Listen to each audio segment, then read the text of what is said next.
Hey everyone, Golden Ninja 3000 here again. Today I've got a little minifigure modification video for you guys. I'm going to show you how to take the 3 new Iron Man armors from the Summer 2020 Avengers sets, the prototype armor from the Iron Man Armory, and then Tazer and Blazer from Avengers Tower. And I'll show you how to make them more like the MCU armors by swapping out their helmets for like the old kind that would flip up. Alright, so starting out with the prototype armor, which is supposed to be the Mark II.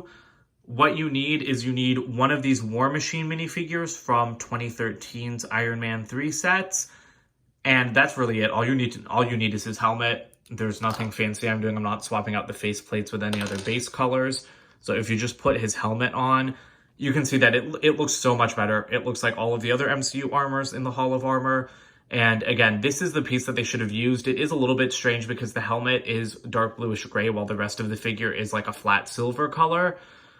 But this does work really well, and I far prefer this helmet to like the non-opening kind that it had before, because you just can't replicate the shape of like the MCU helmet design with such a flat piece. You know, like these helmets look nothing alike, and I think that the opening one looks so much better on MCU armors like this one. Here is Blazer from the Avengers Tower set, which is based off of the Mark 22 Hot Rod armor in the MCU. I think this one looks the worst with this helmet. I really hate it. I can't describe how much I hate it for MCU armors. It works perfectly for characters like Rescue. It's okay on the new War Machine. It's decent on the other Iron Man figures that they make.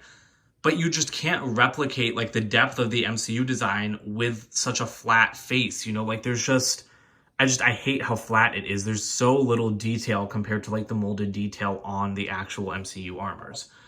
So you need another War Machine figure. This is the best helmet substitute I can find, although it isn't perfect because the colors are really off this time. It's dark bluish gray versus like the shinier gunmetal gray. So again, if you take it off, you can see that the shape makes it look better, but the color is just a little bit too off. And there isn't a better color you can use. I tried swapping this out with black. The problem is because these open up, like you can see it's got the dark bluish gray on the bottom. It's not all like pure silver. If it was all pure silver, you could swap it with like the Bones armor or something for black.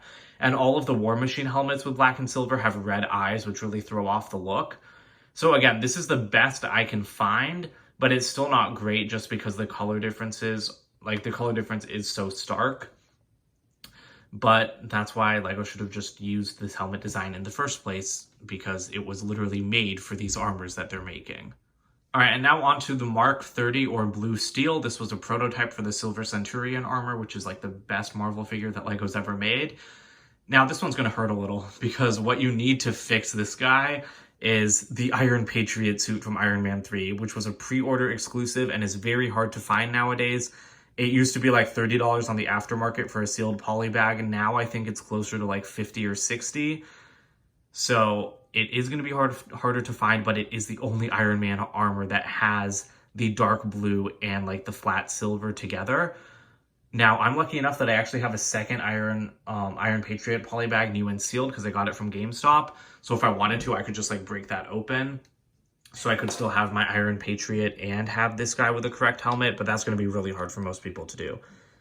So there you go. Again, it looks so much better. The one thing that throws it off is that dark red on top, because obviously it was made for Iron Patriot, who's, you know, red, white, and blue for the USA. And this guy's not supposed to have any red in him, so it does look a little bit awkward. It doesn't look the best it could be. But again, it's the best option. The only other dark blue base color used for an Iron Man suit is on the Iron Legion drones, but they use gold. And so again, if you were to swap it out with like, here, like let me just show you, if you were to swap it out with like that first War Machine with the silver color, like it doesn't look good because the bottom chin part is that dark bluish gray instead of being dark blue. So, I mean, I'll take it off and try it just for a second. The head came off with it, so I'll have to remove this guy's head as well. But, I mean, it doesn't look great. It looks better without the red, but then you have the dark bluish gray chin. So the Iron Patriot armor is probably your best bet. So that's pretty much it for this video. Like I said, I just wanted to show you guys your options if you want to fix these helmets. Now, I don't know how much a War Machine figure goes for on Bricklink. I'm assuming it's about like $9 or $10. I really think the investment is only worth it for the Mark II minifigure. The Mark II just looks so much better with that helmet. I did have an extra one, luckily, not a whole extra figure, just an extra helmet. And I'm seriously considering displaying it like that because it does look so much better. I don't want to like display all of these like this because while I do have an extra Iron Patriot minifigures, it's still sealed and I don't want to open it. And again, like the Iron Patriot helmet and then the War Machine helmet for Hot Rod don't look perfect. There isn't a perfect option for either of those. So that's why I don't think it's worth investing in those, especially because the Iron Patriot minifigure is just so expensive nowadays. So yeah, Mark II works fine, the other two not as well. But again, I just absolutely hate that LEGO used the new mold for these figures. These are MCU-based figures. You have a mold for MCU helmets. Like, yeah, the Mark I needed like that kind of flat helmet because it had such a weird helmet shape to the other ones. But none of these guys needed to use this flat-faced helmet mold. They should have used the mold that was made for these suits 8 years ago. So it really bothers me that they didn't, because again, like these options aren't perfect. Even with the Mark II, it's still not the same color. It's close enough, but it's still not the same. So LEGO should have just used these helmet molds from the beginning. And it really bothers me that they didn't. You can't get the detail in there with such a flat face on the new helmet, and the new helmet works fine for some figures, but definitely doesn't work fine for these. So that's it for this video. Please comment, like, and subscribe. I hope you guys enjoyed this and got some ideas for what to do with your own collection, and I'll see you guys later. Bye for now.